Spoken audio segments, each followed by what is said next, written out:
este webinario está organizado por el Centro de Comunicación y Sociedad de la Universidad Pompeu Fabra y yo soy Aina, que soy estudiante de doctorado allí y os presento también a Gemma Revuelta, que es quien va a moderar esta sesión, que aparte de ser la directora del centro, pues también es mi directora de tesis.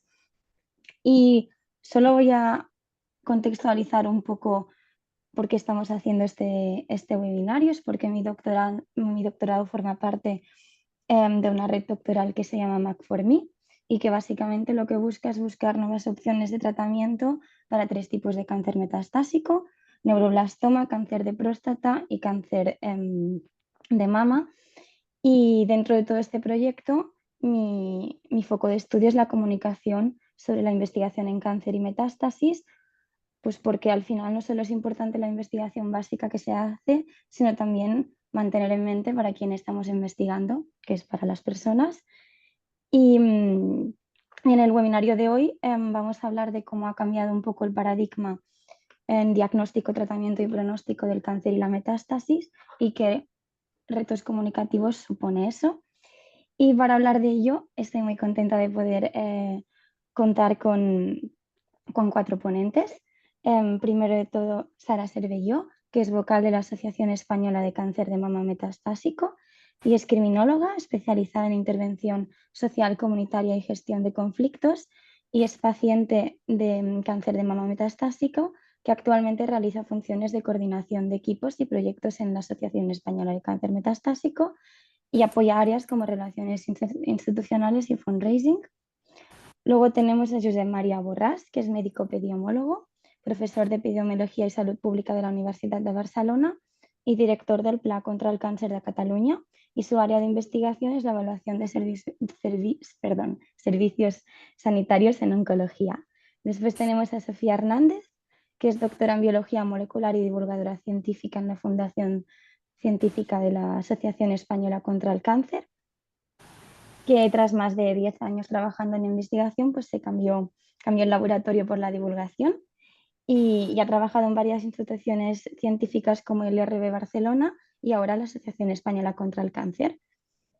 Y por último también tenemos a Paula Malingre, que es periodista especializada en salud y lleva casi 20 años en medios y consultoría de comunicación y desde hace más de 3 años en no sé cómo voy a pronunciar eso, Daiichi Sankyo, y su Daiichi foco es Sankyo. gracias, y su foco es la oncología y que se entienda la importancia de la prevención y se reconozca el papel de la industria.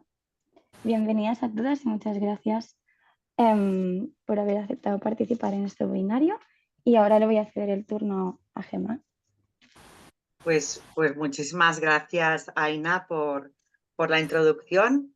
Gracias a todas las personas que habéis aceptado participar en el webinario. Y nada, espero que a las personas que estáis que os habéis registrado y que estáis participando, pues también estéis disfrutando con lo que vamos a comentar.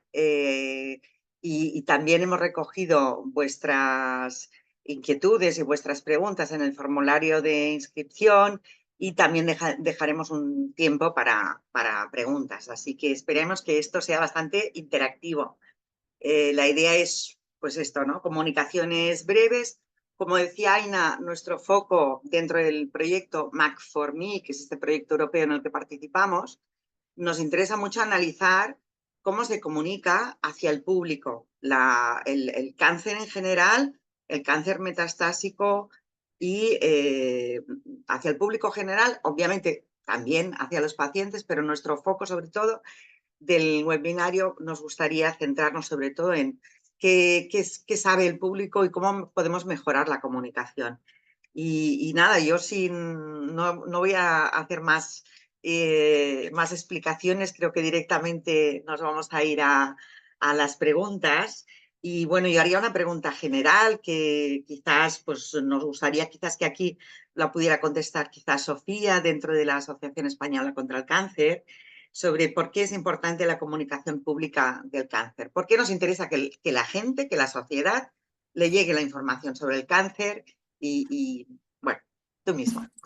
Bueno, en primer lugar, gracias por invitarme a participar en este webinario. No creo que el tema es muy interesante y es importante, ¿no? Que hablemos de cómo comunicar el cáncer, porque ¿Por qué debemos hacerlo? Porque al final el cáncer, cualquier problema de salud, despierta un gran interés en la sociedad, ¿no? Son temas que nos afectan a todos nosotros y la sociedad va a ir a buscar estas respuestas. Además estamos hablando del cáncer, que es una enfermedad que tiene una incidencia altísima, creo que todos al final lo sabemos, conocemos a alguien que ha tenido o que está pasando ahora mismo por un cáncer. Entonces, si no lanzamos esa comunicación desde quien tenemos las fuentes, desde las voces expertas, va a haber otros que lo hagan. La gente va a buscar respuestas y mejor pues va a ser ocupado por gente que va a lanzar bulos, que va a estar menos informada o a lo mejor que tenga unos intereses menos nobles, por así decirlo, y que se quiera aprovechar de la situación.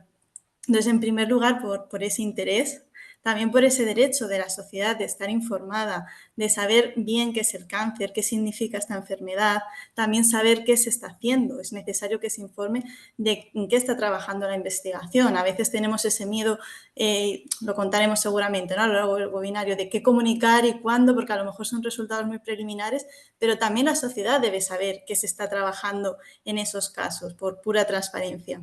Y luego también porque una sociedad informada es una sociedad que puede participar y puede tomar decisiones desde el conocimiento. Queremos incluir, también hablaremos de ello seguramente, ¿no? Incluir cada vez más a la sociedad, esta ciencia ciudadana, que participen más bueno, la toma de decisiones, incluye cada vez más la voz del paciente en comités de diferentes entidades médicas y científicas y tienen que estar informados y tener una información que sea rigurosa y que sea veraz.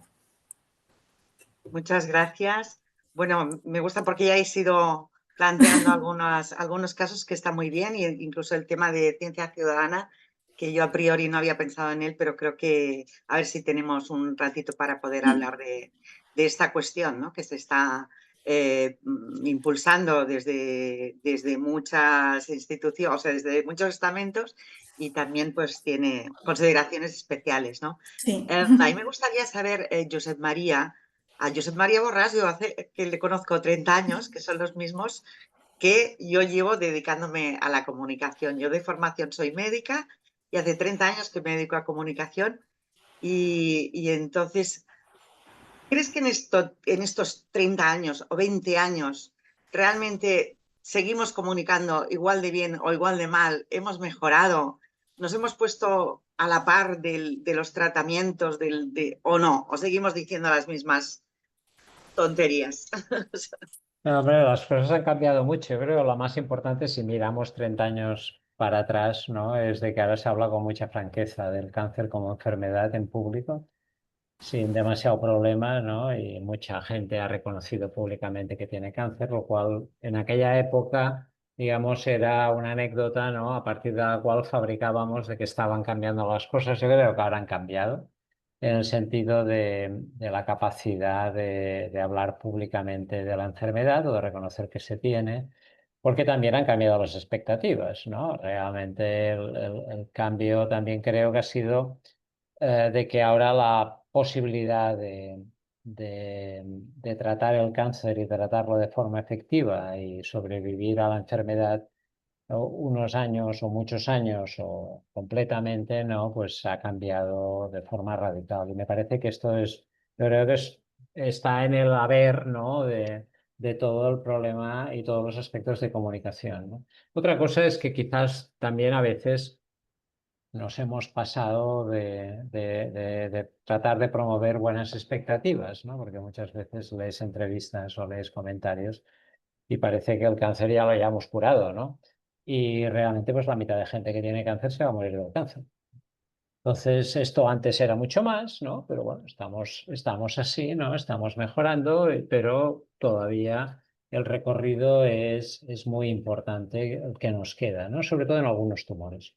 Entonces, a mí sí que me parece que es relevante también ser conscientes de que el balance entre expectativas y aspectos y la realidad, ¿no? Es una cosa que debemos cuidar, porque si no, parece que todo el mundo, bueno, hay gente incluso que ha llegado a decir, y yo he leído, ¿no? De que, bueno, el cáncer le ha cambiado la vida, pero en positivo, como si fuera una experiencia iniciática. Yo, francamente, preferiría no tener cáncer, ¿no?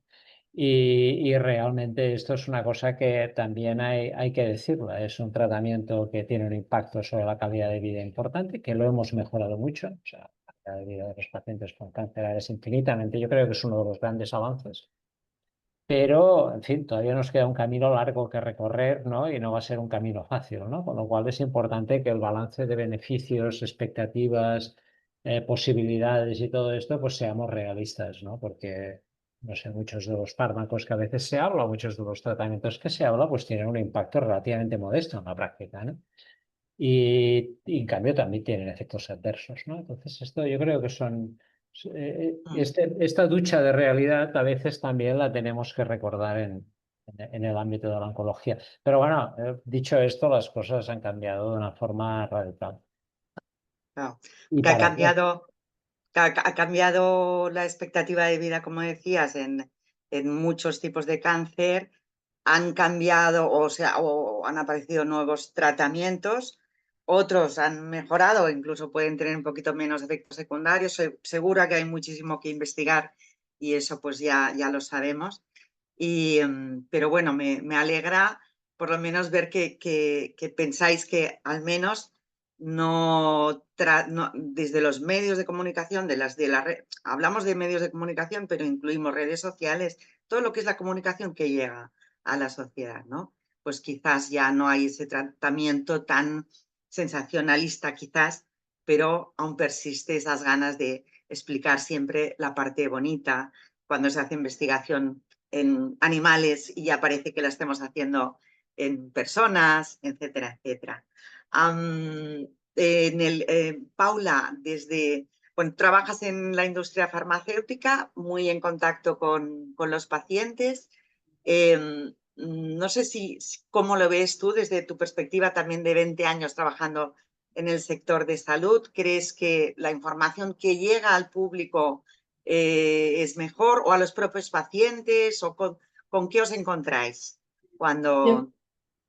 Creo que la información que llega al público sí es mejor. Sí que es cierto que hay cierta infoxicación y muchas veces para la audiencia es difícil cribar la información, la fuente y todo, y a lo mejor pues se puede incluso generar más ruido.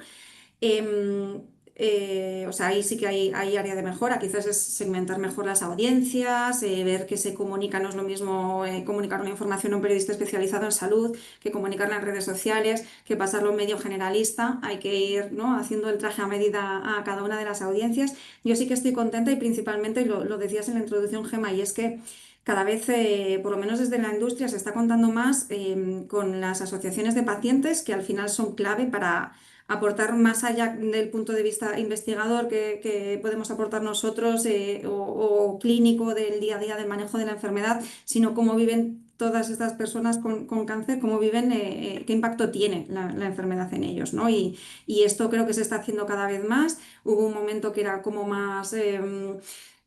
dulcificado, yo creo que ahora es más real, ¿no? También es el trabajo que están haciendo muchísimas asociaciones como Mama Metastásico para comunicar esta realidad, y yo creo que la evaluación es buena. Siempre se puede mejorar, pero hemos ido a mejor. Muchas gracias. Y Sara, en el caso específico de la metástasis, ¿crees que, así, tu visión general, ¿cómo estamos comunicando al público general, a la sociedad, el concepto metástasis, el diagnóstico de metástasis, el pronóstico de metástasis, y si hay algo en concreto, así como comentario general, que nos quieras aportar en esta primera ronda?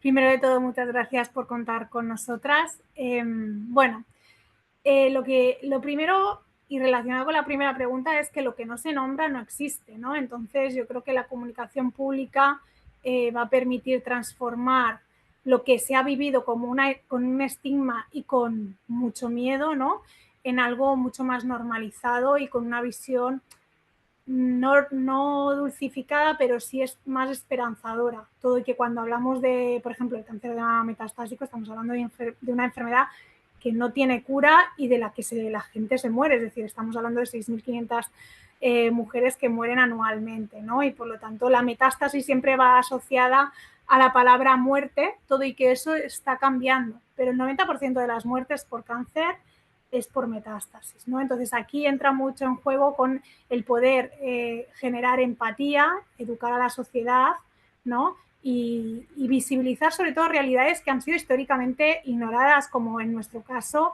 el cáncer de mama metastásico, ¿no? Esto está cambiando, obviamente está cambiando, y como decía Paula, pues sí, las asociaciones de pacientes estamos trabajando mucho para que esta visión, sobre todo cuando hablamos de cáncer de mama, está muy dulcificada, muy relacionada con el rosa, ¿no? Con esas narrativas bélicas del guerrero, la supervivencia, la lucha, ¿no? Y entonces ahí también la responsabilidad que cae sobre los pacientes y las pacientes, ¿no? Y por lo tanto, la comunicación debe hacerse con responsabilidad, con rigor, con sensibilidad, ¿no? Porque hay que evitar mensajes que puedan culpabilizar a las pacientes o que, como decía, ¿no? Josep María, que nos puedan dar una visión triunfalista de que hemos curado el cáncer 20.000 veces. Es decir, yo recuerdo hace 4 años y medio cuando empecé, yo debuté directamente con metástasis, y cada vez que salía una noticia era como que la devoraba, ¿no? Yo necesitaba encontrar algo que me diera una esperanza que no fuera la estadística de esperanza de supervivencia que había encontrado también en Google, ¿no? Entonces, hay que ir con mucha delicadeza con la información y cómo se da esa información, porque genera falsas expectativas, y eso en un colectivo tan vulnerable como pacientes de cáncer metastásico es devastador. Es devastador porque ya tenemos que lidiar con un diagnóstico, con un pronóstico muy malo, y encima, que ya de por sí genera muchísima angustia, depresión, soledad, y encima cuando nos encontramos con esto, que además te lo reenvía todo el mundo, es que te lo reenvía todo el mundo, te llega por tu madre, por la vecina, por la amiga, por no sé quién, ya se ha curado la metástasis, ¿no? Cuando tú luego tienes cierto criterio, y ahí entraría toda la parte de educación en salud, ¿no? Te das cuenta que eso no es una realidad, y por lo tanto cómo se está comunicando esa noticia y el bombo que se le está dando a través de los medios de comunicación no es cierto, y genera mucha frustración en las pacientes. Por lo tanto, es importante dar voz a las personas que tenemos esa enfermedad avanzada, visibilizar la realidad sin sensacionalismos, pero siempre acompañar una información rigurosa, y que también vaya muy de la mano de un apoyo social, psicosocial, ¿no? Que permita, o emocional, que permita a las personas que sufrimos la enfermedad y que recibimos esa información, pues gestionarla de la mejor forma posible. Y en este sentido, en lo que comentabas, ¿no? De dar la voz a las personas que tienen metástasis o que tienen un cáncer, ¿qué sentís? ¿Sentís que os están realmente dando la voz o no? ¿O de momento poco? ¿Cómo lo ves? Yo creo que esto está cambiando, en parte porque como sociedad estamos cambiando y ya no hay tanto estigma asociado al cáncer, ni el cáncer está tan asociado a la palabra muerte, ¿vale? Pero también en parte porque Europa nos impele, ¿no? Esto es lo que comentábamos antes, de que la voz de los pacientes o los pacientes tiene que estar en el centro, ¿no? Por lo tanto, yo creo que es importante que hoy en día todos los actores implicados, pues comunicadores, expertos, políticos, ¿no? Todos aquellos que tienen que ver con la comunicación pública de una pandemia como es el cáncer, lo primero que tienen que hacer es escuchar al colectivo, ¿no? A los pacientes. Antes de hablar de nosotros, tenemos que escuchar lo que nosotros tenemos que decir, ¿no? Y a partir de ahí seríamos capaces de incluir todas las realidades, incluso las más duras como la metastásica, ¿no? Otra recomendación que yo podría hacer, pues sobre todo tener un lenguaje muy respetuoso, muy empático, pensar mucho en cómo nos puede afectar a las pacientes y los pacientes y qué impacto puede tener el mensaje que yo estoy dando, ¿no? Para eso es clave consultar con las asociaciones de pacientes, que al final somos los que representamos a un colectivo y conocemos mejor que nadie la realidad que vivimos, porque al menos en nuestro caso, nuestra asociación está compuesta por pacientes. Yo soy paciente, entonces nadie mejor que nosotras para poder reflejar cuál es nuestra realidad, nuestras necesidades y saber cómo comunicar esa realidad, ¿no? Y por último, yo creo que también es muy importante que todos esos actores implicados tengan un mínimo de educación en salud, ¿no? Que entiendan aquello que están comunicando. Que obviamente hay mucha gente que trabaja con asesores y demás, pero el cáncer y el cáncer metastásico son realidades de alta complejidad y no todo el mundo está capacitado para comunicar esa complejidad de esa enfermedad. No, que esto es verdad que yo lo reconozco desde fuera y pienso, las personas que voluntariamente estáis representando a un colectivo y que asumís esa portavocía, ¿no? Y ese lanzaros y comunicar y hacer reuniones y ir donde sea, pues bueno, dice mucho de vosotras. Hacemos un máster, que digo yo siempre digo, yo he hecho un máster en cáncer de mama metastásico, en biología molecular, en oncología de precisión, porque al final, y mucha gente me pregunta, ¿cómo sabes tanto? Digo, porque me va la vida. Entonces, cuando te va la vida, te digo que haces un máster acelerado para entender, porque luego sin esa información no puedes tomar decisiones. A mí me gustaría que luego también habláramos de esa toma de decisiones que ya se ha comentado, ¿no? Que también es muy, muy importante y muy vital para las pacientes. Perfecto. Me gustaría introducir otro tema también y no sé cómo lo veis. Si pensáis que, bueno, en los últimos años hay muchísimas otras fuentes de información. De hecho, yo, por ejemplo, yo hago una investigación que es sobre la salud en la información pública desde hace muchos años. Y entonces, al principio, las fuentes de información eran únicamente expertos, o sea, profesionales sanitarios, investigadores, etcétera. Esto hablo de finales de los 90. Luego, con la expansión de todas las tecnologías digitales, empiezan a aparecer los pacientes como voz, pero en los años 90 no existía, porque los pacientes no podíais tener ni siquiera vuestras maneras de comunicaros porque no había presupuesto y entonces con toda la eclosión de las tecnologías digitales eso permite que los pacientes tengan más visibilidad, aparecen como fuentes expertas en los medios de comunicación y luego ya evidentemente con las redes sociales y ahora con la inteligencia artificial hay nuevas voces, nuevas fuentes de información, no siempre tan transparentes y tan claras en su información. Y no sé cómo lo estáis viviendo cada uno desde su perspectiva y aquí sí que me gustaría hacer como una ronda, ¿no? Desde, no sé, qué se puede hacer, cómo podemos intentar luchar contra esta desinformación o al menos para que la población en general pueda discriminar aquello que no tiene ninguna base de aquello que sí que tiene una mayor evidencia. No sé quién quiere empezar. Bueno, creo que lo principal, o sea, me lanza, perdona, que lo Perfecto. principal es que haya una cultura científica, ¿no? Dentro de la sociedad. No necesariamente que tú sepas, te vas a ser experta de todos los temas, ¿no? No necesitamos expertos en biología molecular, pero sí unos ciertos conocimientos que creo que cada vez se van dando más para que puedas tener un criterio que te haga decir, bueno, esta fuente es fiable, no, que razones un poco ese pensamiento crítico que hay que fomentar entre la sociedad, que creo que es un trabajo previo que no afecta solo a las entidades que nos dedicamos a comunicar sobre cáncer, sino que es algo general, porque al final este problema afecta a muchos ámbitos, no solo al ámbito de la salud o del cáncer, y que ese es el trabajo que tiene que haber de base.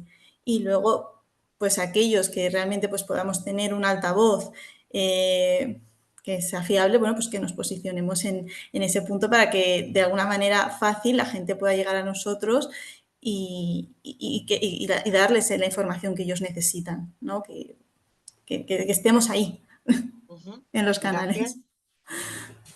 No sé si Paola o María queréis comentar Yo algo. Lo que quería añadir es que realmente o sea, realmente la gente que utiliza muchas veces temas de redes sociales, información que muchas veces no tiene ningún fundamento, se aprovecha de la fragilidad del paciente, ¿no? Y del momento de avidez por la búsqueda de información y de soluciones que muchas veces no son realistas para afrontar todo esto, ¿no? Y este es uno de los problemas que tenemos, ¿no? De que realmente hay un tema, alguien antes lo ha comentado, ¿no? El tema de la confianza en la fuente y la confianza en la información y todo esto. Pero en realidad cuando estás en una situación de tanta fragilidad, de alguna manera, es muy difícil, ¿no? Realmente actuar racionalmente y pensar, bueno, si vale la pena o no vale la pena, ¿no?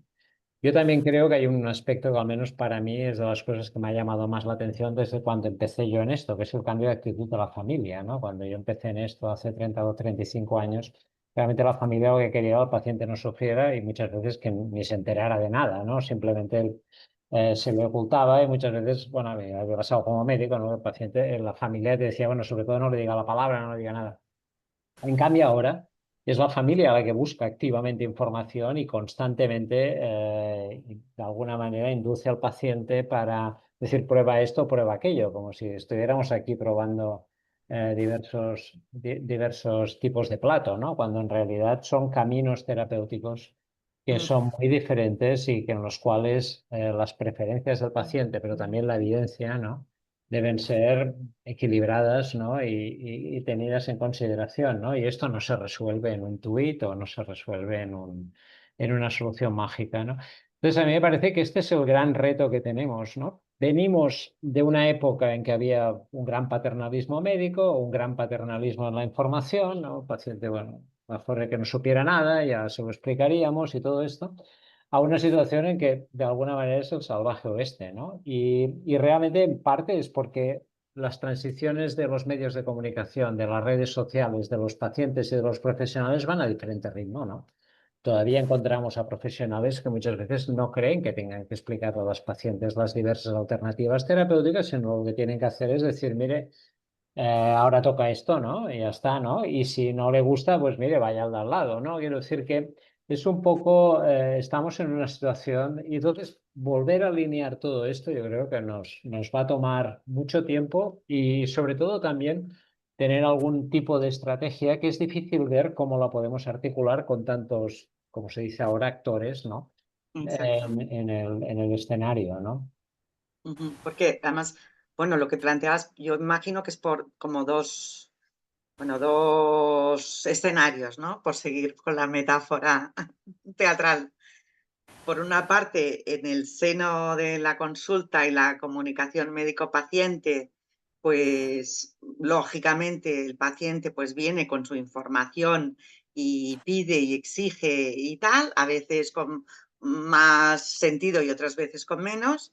Por otra parte, el profesional sanitario que tiene poco tiempo, que va estresado y que además viene de tampoco tiene una formación específica de cómo lidiar con el paciente informado, ¿no? El paciente, o sea, hay pacientes que realmente vienen muy empoderados, muy informados y otros pues que a lo mejor están dentro de un mare magnum de noticias falsas, erráticas o muy presionados para pedir determinadas cosas. Esto es un escenario complejo que me imagino que tiene... Yo doy clases también en la Facultad de Medicina y precisamente una de las cosas que intento saber es cómo los estudiantes imaginan que van, bueno, cuando les viene un paciente con mucha información, ¿qué van a hacer? ¿No? ¿Cuál va a ser su respuesta? Porque hace 15 años era usted no mire internet, como si esto pudiera ser posible, ¿no? O sea, esto es imposible. Bueno, por una parte, y luego está el otro escenario, que es desde, por ejemplo, en el caso del plan oncológico de Cataluña o de España, o un plan más organizado, que se han de hacer protocolos. Y que me imagino que también hay una demanda por parte, ya sea de asociaciones de pacientes o ahora me voy a meter en un fregado que me vais a matar, o de la propia industria que a lo mejor quieren que se introduzcan nuevos protocolos, nuevos tratamientos, etcétera, etcétera. No sé si os pasa o cómo lo vivís, ¿no? Este otro escenario, ¿no? De nuevos actores que también participan y que exigen o que quieren, pues esto, ¿no? Que se incluyan nuevos tratamientos o lo que sea. Sí, no, realmente pedir todo el mundo pide, ¿no?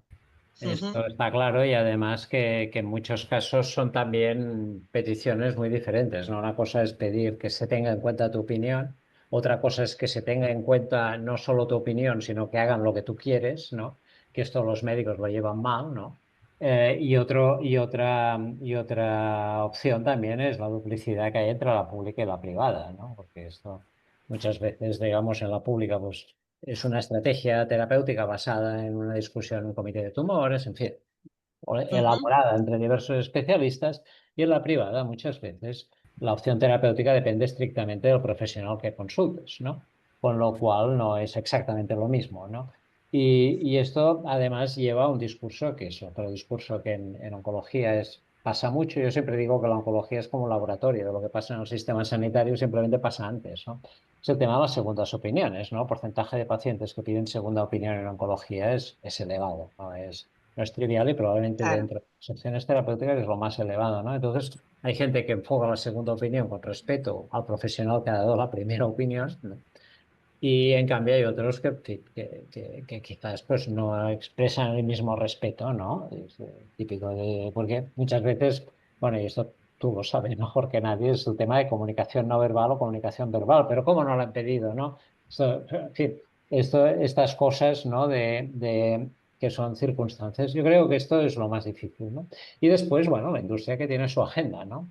Realmente, pues bueno, ahora toca hablar de no sé qué, ahora toca hablar de no sé cuántos, ¿no? Es decir, uno de los problemas y de las dificultades que muchas veces tiene también el planteamiento de la industria es que es puramente temporal, ¿no? Dura un par de años, ¿no? Y al cabo de 2 años, pues les interesa otra cosa, ¿no? Porque realmente depende del grado de innovación que tenga cada industria, ¿no? En el mercado, ¿no? Entonces, esto también genera que las relaciones en este sentido tengan mucha discontinuidad, ¿no? Y mucha prioridad, porque esto a veces te pasa, ¿no? Ves con alguien de la industria y dice, no, es que ahora no nos interesa. Qué mala suerte, ¿no? Realmente es un tema que también pasa, ¿no? Entonces, a mí me parece que uno de los, o sea, en teoría, ¿no? En teoría deberíamos ser capaces de aunar todo esto, ¿no? Pero primero, los interlocutores son distintos, los actores tienen agendas diferentes, pero es que además tienen ritmos muy diferentes, ¿no? Y lo que en un momento puede ser muy interesante para uno y podría, a lo mejor para otro, pues no lo es, ¿no? Y después, yo creo que la sensación de que hay un escenario común y compartido, pues yo creo que en esto sinceramente hemos perdido bastante a lo largo de los años, ¿no? Ahora es un poco más lo que me interesa a mí o lo que necesito yo y todo esto, ¿no? Entonces, realmente pensar que vamos a construir un cambio que nos beneficie a todos y no sé qué, pues yo lo veo Un poco sinceramente con mucho utópico. escepticismo, ¿no? A mí me Hemos- gustaría dar un paso atrás porque hemos pasado un poco de puntilla y es un tema que a nosotros como asociación nos interesa y nos preocupa mucho, que es el tema de la desinformación y bueno, todo el tema relacionado en toda la información que nos llega a los pacientes y a todo lo que rodea al paciente, es decir, familiares, amigos y demás, que antes ya hemos hablado un poco sobre estas noticias sensacionalistas, pero hablemos ahora también sobre lo que es desinformación. Y nosotras, por ejemplo, hablamos de oncocharlatanes, ¿no? Aquellos muchos perfiles de Instagram o de TikTok, ahora mismo todo el mundo es experto en algo, ¿vale? Y esto es algo que nos tiene que preocupar como sociedad profundamente. Primero porque puede generar un impacto muy grave en los pacientes, es decir, estamos hablando desde impacto económico, que bueno, es impacto económico que depende de qué paciente ya está en una situación vulnerable económicamente, ¿no? Pero desde eso hasta un impacto real en su supervivencia, ¿no? Entonces, yo creo que esto es algo que como sociedad y desde la administración pública se ha de abordar y se ha de abordar de forma urgente, vamos tarde, ¿vale? Y hay mensajes que se están dando actualmente, pseudoterapias que se están promocionando, que son un peligro real para las pacientes y los pacientes en un estado muy vulnerable. ¿Vale? Y yo como criminóloga pues no puedo dejar de señalarlo porque era algo que ya me preocupaba cuando trabajaba y esto ha ido evolucionando y cambiando, ¿no? Pero al final el colectivo de pacientes oncológicos somos un colectivo, vamos, diana, ¿no? Como digamos, es oncocharlatanes dirigidos, ¿no? Hacia nosotros. Entonces, eso me gustaría que quedara muy claro. Y luego sobre el tema de los pacientes informados, ¿no? Yo siempre soy muy defensora, yo me dedicaba a la formación y soy muy defensora de los pacientes informados y formados, que no es lo mismo. Y soy muy defensora de que los pacientes en consulta puedan participar de forma activa en su proceso oncológico y en las decisiones que se tomen a lo largo de ese proceso, ¿no? Pero para eso la información y la formación deben ser de calidad. Es decir, obviamente tú vas a ir a consulta con la información que te llega. Si la información que te llega no es correcta, no es de calidad, es sesgada o está basada en la pseudociencia, difícilmente vas a poder hablar el mismo idioma con tu equipo médico y poder participar de una toma de decisiones que te lleve al mejor puerto posible, ¿no? Entonces, una cosa va relacionada con la otra necesariamente. Nosotros desde la asociación, por ejemplo, ahora hemos impulsado una plataforma educativa para pacientes de cáncer de mama metastásico con un comité de expertos, ¿no? Y con unos avales científicos. Bien, eso debería ser el pan de cada día, porque cuando estamos hablando de pacientes empoderados, no me gusta demasiado la palabra, está muy pervertida. Bueno, pero nos entendemos. Sí, tenemos que poder realmente acompañar a esos pacientes en esa educación que reciben, ¿no? En esa información, en esa formación. Y por otro lado, ¿cómo queremos que las pacientes participemos en todo el proceso, ¿no? Que tiene que ver con la innovación, por ejemplo, con la investigación, si no tenemos el conocimiento para poderlo hacer?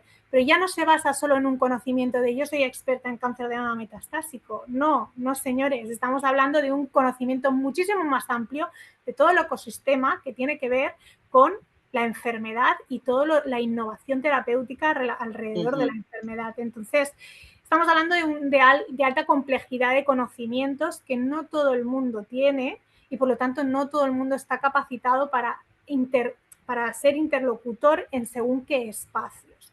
¿Vale? Y solo quería hacer estos dos hincapiés porque son temas que están muy sobre la mesa, son temas que preocupan. Ahora mismo los pacientes tenemos que empezar y las asociaciones de pacientes a participar. Hay que definir cómo, hay que definir quién.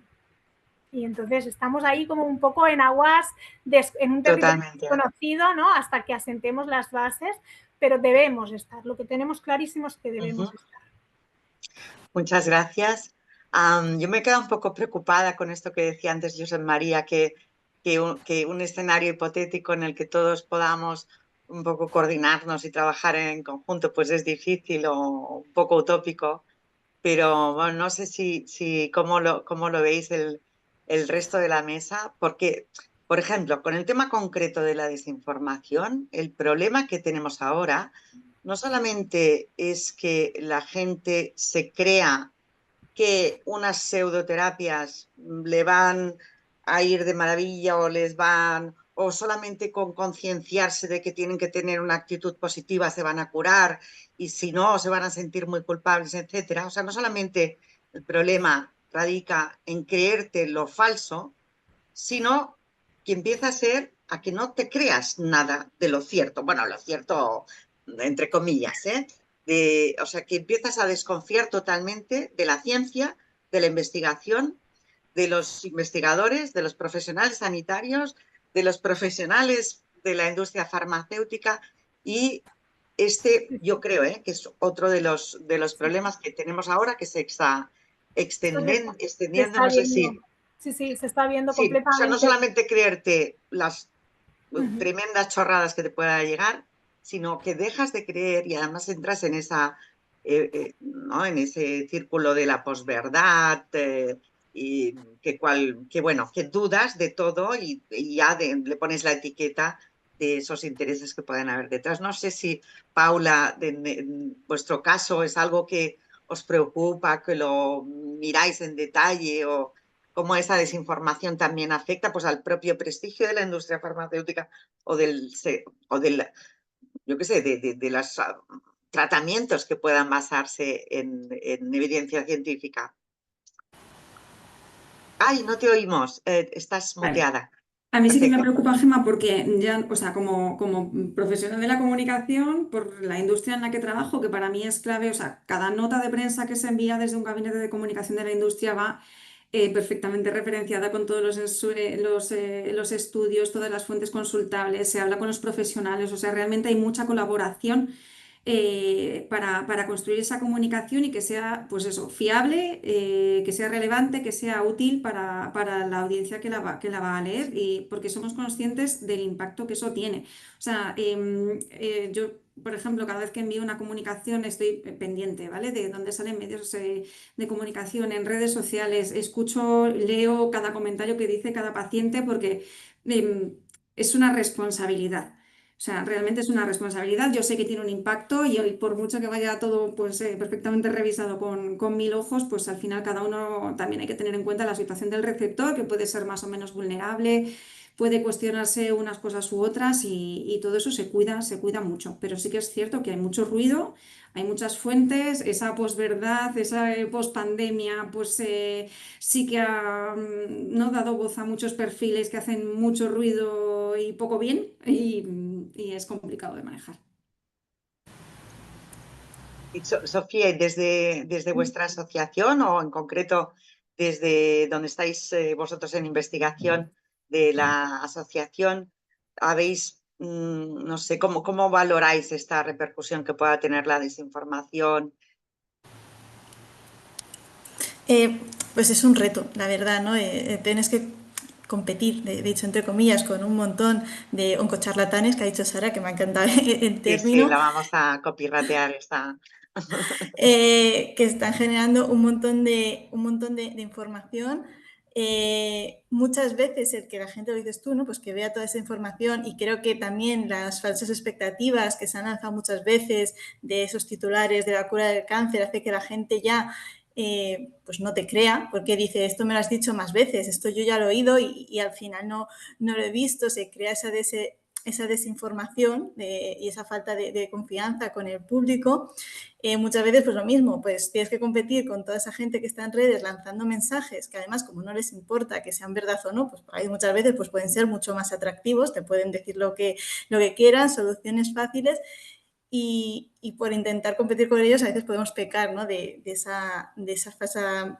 dar esas falsas esperanzas. Entonces hay que intentar ceñirse siempre a ser transparente en todo el proceso de la investigación, decir muy bien en qué punto estás, lo que significa nosotros sobre todo lo que hacemos es divulgación y comunicación de los avances de investigación en la parte que estoy yo, ¿no?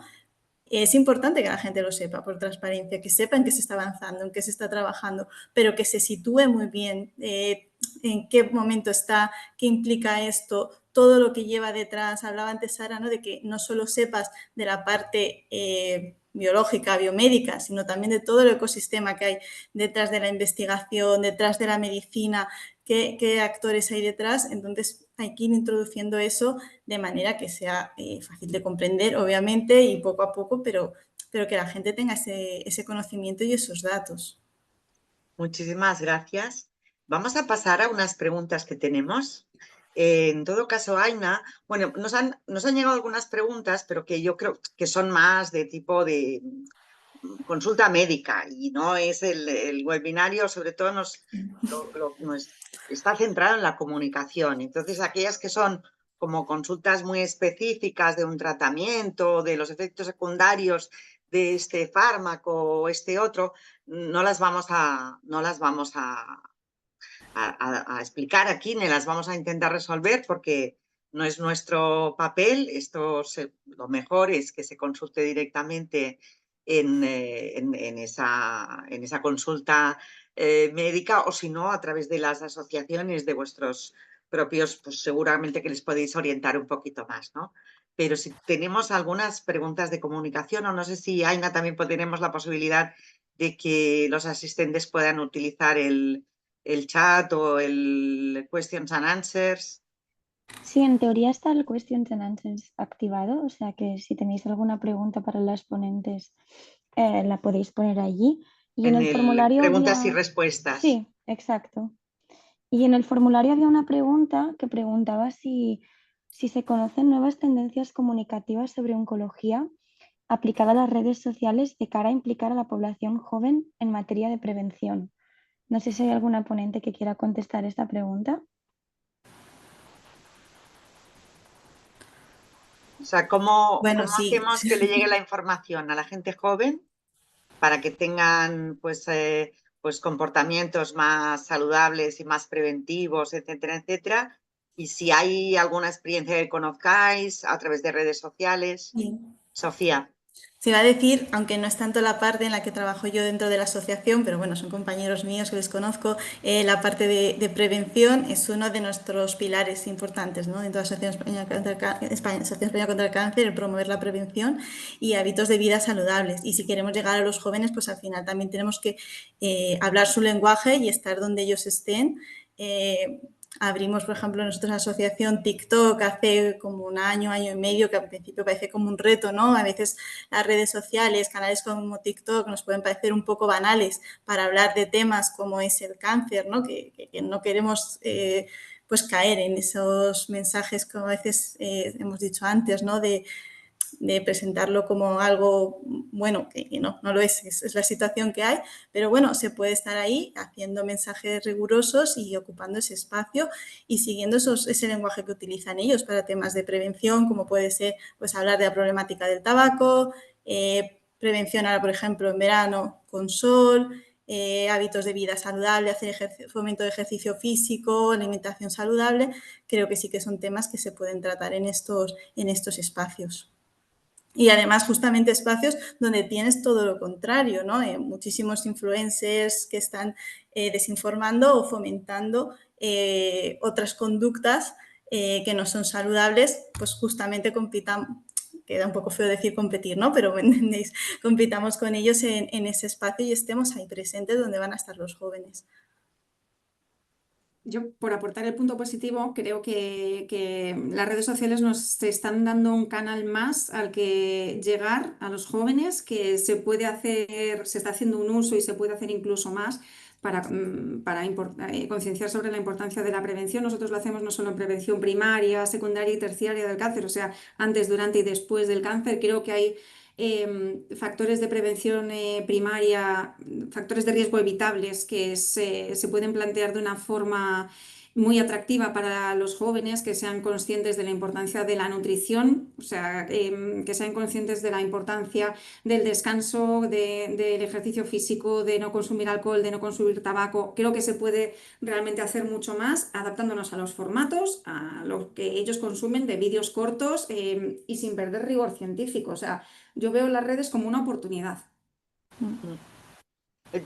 Nosotros nuestro campo de investigación es comunicación, entonces en general a la gente joven la información de salud no está entre sus prioridades porque no se sienten de cerca afectados con la enfermedad, por tanto hay algunos temas que sí, como puede ser la salud mental, es algo que les interesa mucho, todo lo que tiene que ver con el sexo, con la salud sexual también. Las drogas, o sea, hay algunos temas que ya sabemos que funcionan. Nutrición es uno de los temas que suelen gustar y que se suele consumir información. El problema de la nutrición es que aquí también es un fondo sin saco, sin fondo, o sea, un saco sin fondo de todo tipo de... Yo, por ejemplo, ahora hay miles de nutrientes o miles de comidas que no se pueden comer porque producen cáncer o otras que te curan el cáncer directamente, ¿no? El azúcar es el mayor productor de cáncer. O sea, hay una serie de mitos que son muy difíciles de combatir. Pero bueno, no quiero acaparar yo. ¿Tenemos alguna pregunta por parte del público? Aina, si las puedes ir pasando. Yo añadiría aquí también, volvemos a las fuentes que también las tenemos en redes sociales. Cada vez tenemos a más profesionales sanitarios que son referencias en redes sociales a los que seguir, desde profesionales de enfermería a oncólogos, a patólogos, o sea, cada vez realmente el profesional, principalmente joven de la salud, está en redes sociales porque sabe que es una vía para llegar a los pacientes de ahora o del futuro y realmente pues, concienciar. O sea que todo depende de las fuentes de información siempre. Totalmente. Pero, a ver, también hay que ir con cuidado porque entre profesionales sanitarios que están muy presentes en redes y que tienen muchos seguidores, también hay que mirar que sean transparentes en quién les patrocina y cómo se diferencia el patrocinio de aquello que están explicando en un momento u otro. Pero bueno, Aina, no sé si puedes pasarnos alguna pregunta de las que estén. Sí, hay una pregunta en el preguntas y respuestas. de Alberto Limón, que dice: ¿de qué manera el gobierno podría detener, controlar los tratamientos de estos charlatanes? Esto preocupa porque los pacientes llegan a la atención médica en estados avanzados, lo que se traduce a mayor morbilidad, mortalidad y gasto también para el Estado. Esto es una pregunta. Y luego, si es posible controlarlo. No, yo creo que uno de los grandes problemas es de que hay tratamientos que claramente son nefastos, ¿no? Y en eso todos estamos de acuerdo. Yo recuerdo, y Gemma seguro lo recordará, todo el tema de la terapia Hammer en oncología pediátrica, ¿no? Fue un desastre, ¿no? En concreto para pacientes concretos, con nombre y apellidos, ¿no? Pero después hay todo un ámbito de grises, ¿no? Con diversas tonalidades de grises, ¿no? Que muchas veces no es tan fácil decir, no, mira, esto te va a perjudicar, ¿no? O esto te va a beneficiar, ¿no? Entonces, bueno, y antes se ha dicho, ¿no? Llevamos años discutiendo sobre temas como, por ejemplo, el rol de las vitaminas en la prevención del cáncer, ¿no?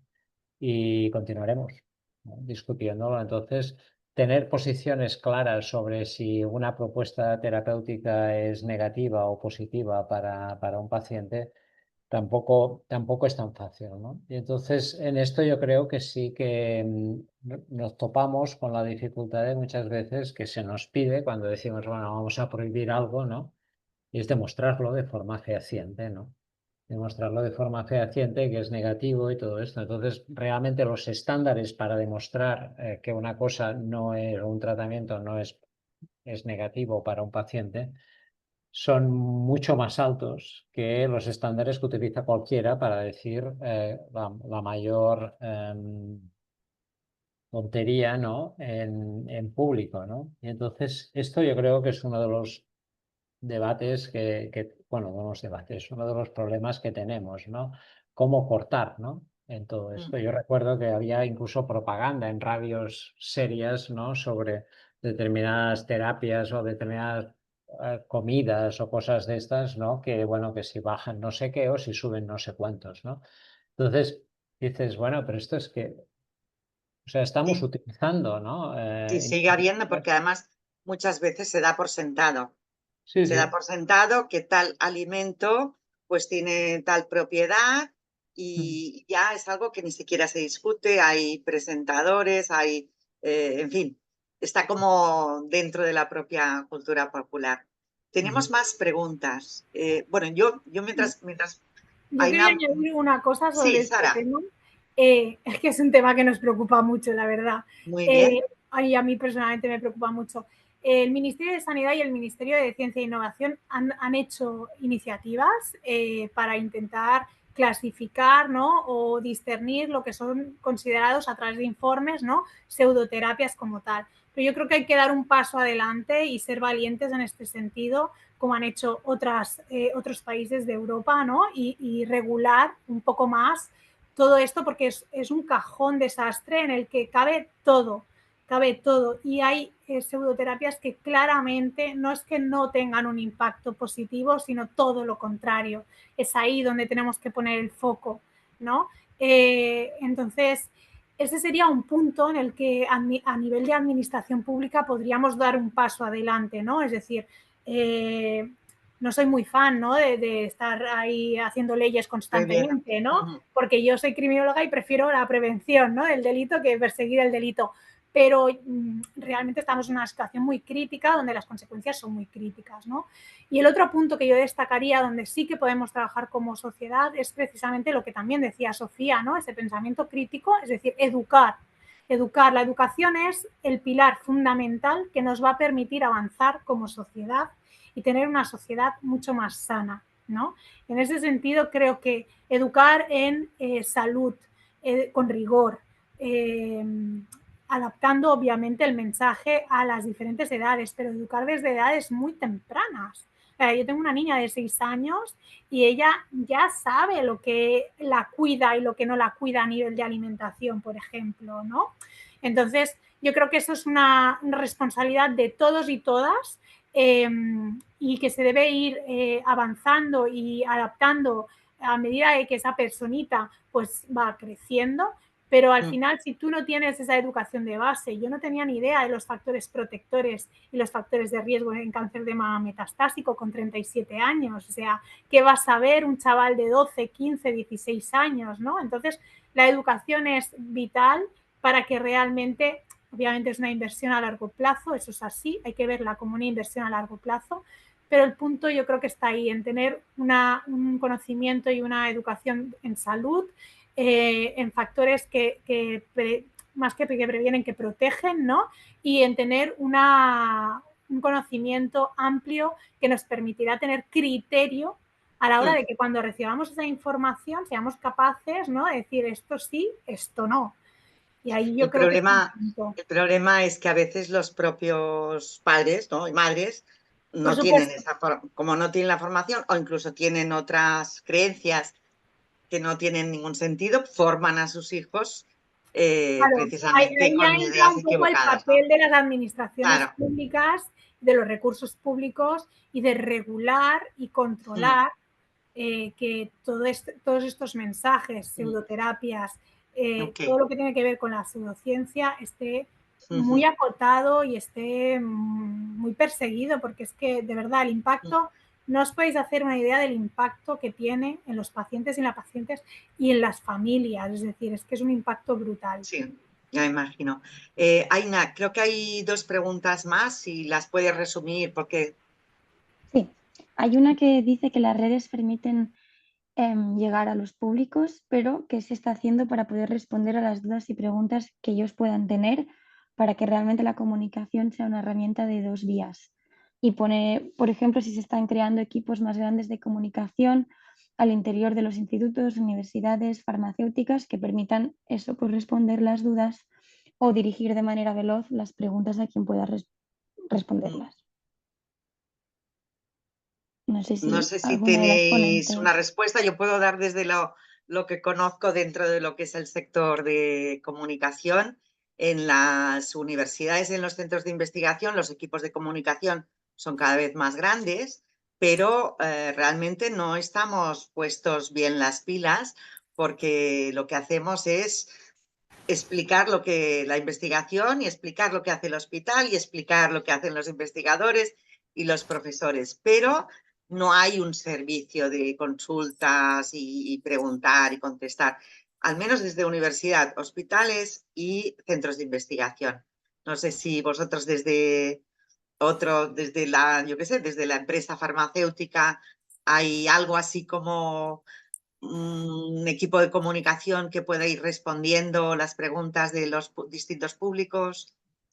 Hay equipo de comunicación en la industria farmacéutica. La mayoría de las compañías estamos algún responsable de comunicación. Sí que es cierto que todo depende del tipo de pregunta. O sea, nunca vamos a sustituir desde una compañía farmacéutica el consejo de profesional médico que sabe perfectamente el caso particular de un paciente. O sea, yo no me atrevería nunca a dar una indicación de nada, o sea, ya, ni mucho menos de un fármaco, pero es que tampoco de un hábito que tenga que seguir una persona. Entonces, el consejo del profesional, que es el que tiene toda la información de ese perfil de paciente, es insustituible totalmente. Luego depende, muchas veces se le puede redireccionar pues, a alguna asociación de pacientes. Si es por algún caso en concreto que se le puede ayudar, pues quizá a un compañero de departamento médico. O sea, sí que se está respondiendo a las personas que comentan o que hacen algún tipo de consulta. Muchas veces no se ve porque se hace a título, o sea, se hace pues dentro de la confidencialidad, porque ya hay que sacar de las redes el tema, porque tenemos un código de buenas prácticas de farmaindustria que nos rige a todos, el propio compliance de la compañía, y que no es el lugar tampoco, pues porque por eso que decíamos antes, hay mucha gente pendiente en redes y no procede tener esa conversación ahí. Pero vamos, para mí sí que hay esa bidireccionalidad en la conversación y se está dando respuesta. Y la última pregunta, que hace referencia a las asociaciones, dice: ¿qué estrategias o recursos se utiliza desde las asociaciones para orientar a los pacientes y ayudarles a identificar terapias alternativas en base científica o prácticas potencialmente engañosas? No sé si tenéis algún caso concreto que nos podáis comentar, que hayáis visto que funciona bien, o algún recurso, alguna estrategia concreta que utilicéis. Yo, dos cosas que hemos implementado hace muy poco es, por un lado, la plataforma educativa de pacientes incluye un módulo sobre, por ejemplo, oncología integrativa, que esta palabra está muy mal entendida y está muy asociada con las pseudoterapias. Por lo tanto, el abordaje que hacemos es un abordaje muy cauto y basado sobre todo en evidencia científica. Y en ese módulo precisamente hablamos de aquello que sí tiene evidencia científica que rodea más allá de lo que es el tratamiento clínico como tal, pues por ejemplo la nutrición. ¿Qué es la oncología integrativa? Pues es una oncología que tiene una mirada mucho más completa alrededor de todo aquello que puede suponer un beneficio para los pacientes. Entonces, más allá del tratamiento clínico, médico, básico, pues como pueden ser inmunoterapia, cirugía, radioterapia, etcétera, todo lo que está en nuestras manos también, porque yo siempre digo que hay cosas que nos tienen que hacer y cosas que podemos hacer, ¿no? Y entonces lo que está en nuestra mano hay que intentar hacerlo, ¿no? Y aquí abarcamos desde lo que sería la salud emocional y psicológica, ¿no? O sea, todo lo que es oncología, hasta lo que es alimentación, con todos esos mitos que pueden haber, el ejercicio físico, que también tiene sus mitos, ¿no? Y todas aquellas prácticas o todas aquellas terapias complementarias, que no alternativas, que son conceptos distintos, que sí han demostrado un beneficio para los pacientes, ya sea a nivel físico, ya sea a nivel mental, porque hay terapias que no te van a curar, es decir, pero que van a hacer un bien a ese paciente, ¿no? Por lo tanto, volvemos a lo mismo, el formar e informar a los pacientes como forma de que sean críticos y de que tengan una visión completa de lo que sí y de lo que no. Y después estamos trabajando en directos con especialistas, con expertos en divulgación científica. Por ejemplo, esta semana, en julio tenemos una con un divulgador científico sobre precisamente, pues eso, ¿no? Cómo combatir toda esa información de pseudoterapias que nos llega a través de redes sociales. Pues al final es eso, es utilizar Pues esos medios. Esperamos poder participar. Claro, para llegar a esas personas que son el target, ¿no? De esas otras personas que tienen unos objetivos pues no tan altruistas. Muy bien. Sofía, no sé si querías comentar algún ejemplo desde la ECC. Bueno, así ejemplos concretos, no, pero sí que es verdad que nosotros dentro de todos nuestros canales, página web, distintas guías, recursos, nos hacemos eco pues, de la información que hay actualmente de tratamiento. Seguimos también pues esos registros que había comentado antes Sara, ¿no? Que había hecho el Ministerio de Ciencia y de Salud sobre cuáles son las terapias aprobadas y cuáles son estas pseudoterapias para que haya una información. Hay muchas veces desmentir estos falsos bulos, ¿no? Con a veces contenidos específicos sobre, oye, esto es un mito que estamos oyendo mucho, pues salgamos a desmentirlo también. Vale, claro, lo detectáis, porque al final sois un buen radar de los nuevos mitos, ¿no? Que están en la esfera pública. Bueno, a veces nos llegan, a veces no, yo creo que nos van llegando a todos, ¿no? Pero bueno, cuando a veces, pues mitos como, bueno, no me sale ninguno, pero que sí que los mencionamos como para poner el foco sobre aquellos mitos que se dicen. Y luego consultas más específicas, pues siempre derivamos tenemos un número de teléfono de información personalizada para que quien quiera consultar sobre un caso concreto, pues pueda hacerlo, ¿no? Que al final muchas veces dar información general es muy complicado porque cada cáncer, cada persona pues va a necesitar algo concreto y entonces pues muchas veces cuando nos llegan sobre todo consultas por redes sociales derivamos siempre a redes sociales o a veces que hemos hecho charlas o lo que sea, a ese número para que sea una información más personalizada. Y es un número en el que ya están preparados a derivar a quien sea o lo que sea. Estamos ya fuera de tiempo, pero me gustaría haceros una petición. Nosotros tenemos por delante un proyecto de investigación de 3 años. Tenemos financiación de la Comisión Europea. Aina va a dedicar full time su tiempo a investigar sobre comunicación del cáncer, más específicamente sobre metástasis. Dadnos una buena pregunta de investigación. ¿Qué queréis que investiguemos? ¿Qué podríamos hacer desde el punto de vista de la comunicación? ¿Qué hay que investigar? Cosas concretas, preguntas concretas. No sé si se os ocurre algo. Hombre, yo sugeriría la información que tienen los pacientes respecto de los tratamientos que les aplican. Realmente y después también los factores relativos a temas como dieta, como ejercicio físico, como digamos, más asociados con el estilo de vida, que muchas veces o sea, parece que no formen parte del tratamiento cuando en realidad es de lo que más les preocupa a los pacientes, ¿no? El cambio de gusto con determinadas quimioterapias, cosas de estas. Y cómo afecta esto, ¿no? Sobre todo en un espacio concreto durante el tratamiento inicial de la metástasis, ¿no? Y además yo creo que sería interesante separar los pacientes diagnosticadas con metástasis de inicio de los pacientes que es una progresión de la enfermedad, ¿no? Porque esta ya tienen experiencia con el tratamiento inicial.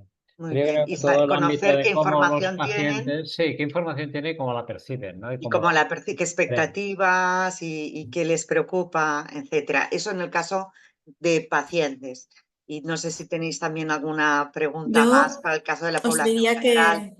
Ah, perdona, Gemma. Sí, Digo sí, que yo Sofía. me centraría mucho en enfocarlo en qué quiere saber los pacientes y la sociedad en general y cómo lo quieren saber, ¿no? Que muchas veces estamos lanzando comunicación con un altavoz esperando que nos escuchen y creo que tenemos que poner mucho el foco en el lado opuesto, ¿no? De qué quieren recibir, cómo lo quieren recibir. Me centro mucho en el paciente porque creo que es a quien nos debemos, pero obviamente sociedad en general porque, por desgracia, el cáncer y la metástasis nos puede tocar a todos de cerca. Muchas gracias. Yo pondría también foco en esa prevención que comentamos, porque al final las cifras de cáncer que nos plantea cada año, ¿no? La SEOM pues van creciendo, las perspectivas son peores y cómo podemos comunicar mejor para ayudar a prevenir. Muchas gracias. Sara.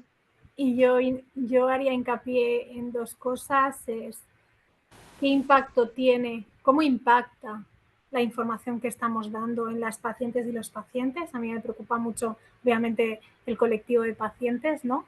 Y por otro lado, cómo hacemos que se ponga en valor a nivel social la importancia de la investigación. Muy ¿Vale? Es bien. decir, Ok. la relevancia que tiene realmente para todos y para todas. Todos seremos pacientes en algún momento.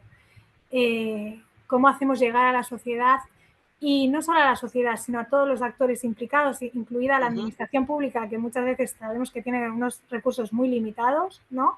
La importancia, el valor de la investigación y el impacto que eso va a tener en todos y todas. Muy bien. Pues nada, muchísimas gracias a los cuatro.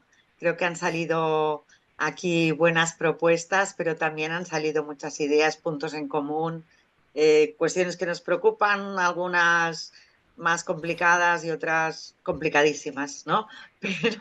Pero bueno, esperemos que todo esto nos ayude. A nosotros en particular seguro que sí, de cara a ir planteando pues nuestra investigación. En principio va a ser bastante participativa, contaremos con vosotros y con más agentes, ¿no? de todo el sistema sanitario, pero también de comunicación. Y aprovecho para leer la última pregunta-respuesta que dice: sería interesante educar a los medios de comunicación.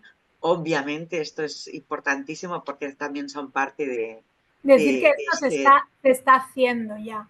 De hecho, la SEOM, por ejemplo, hace formación específica a periodistas de salud, por ejemplo, ¿no? La SEOM es la Sociedad Española de Oncología Médica.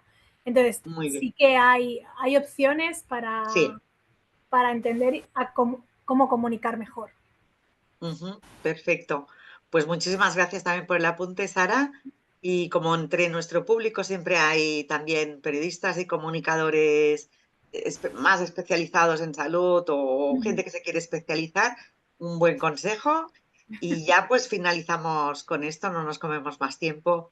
Mil gracias a todos y esperamos vernos muy pronto. Hasta luego. Muchas gracias. Muchas gracias. Adiós. Un placer, muchas gracias.